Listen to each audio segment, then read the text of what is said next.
Nothing can quiet a room down like the word doctrine. Say it with me. Doctrine. It's such a cold-sounding word, isn't it? It sounds like something that you would etch into stone. Doctrine. It sounds like a swear word to some people. Oh yeah, well you're just full of doctrine. Doctrine. It sounds like a place where really good ideas go to die. Doctrine. Yet, if truth be told, there are over 700 people in this room gathering together in Seattle because somewhere down the line, each of us individually decided to believe certain things about Jesus that other people in the religious world would take issue with. So here we are, talking about the D word. I can't tell you how many times I have had church members come and ask me, why do we have 28 fundamental beliefs? Why not 27? Why not 32? I had somebody very recently say, okay, what if I'm only invested in 25 of the 28? Is that okay? And they got their phone out and they did some calculations and they said, that's 89%. That's a B plus. Can I be a good Adventist with a B plus?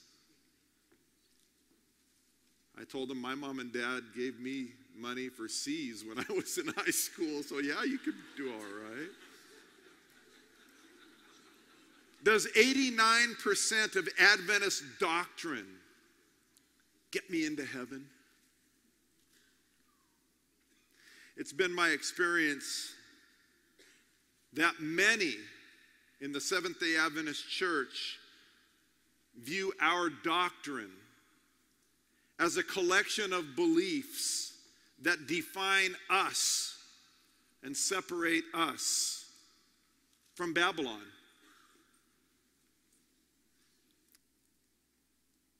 The book of Revelation describes the church of the Middle Ages as something that looks like a lamb, but sounds like a dragon. God's church failed miserably at letting Jesus' life, death, and resurrection define its doctrine. Instead, it used doctrine as a way to coerce people and manipulate them so that they would act like they wanted them to act.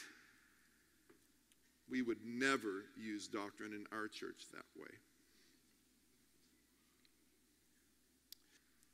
The challenge for the Seventh-day Adventist Church in the 21st century is to avoid using doctrine to define and separate ourselves. Rather, we need to make it clear that our doctrine describes Jesus as the revealer of God's character. If our doctrine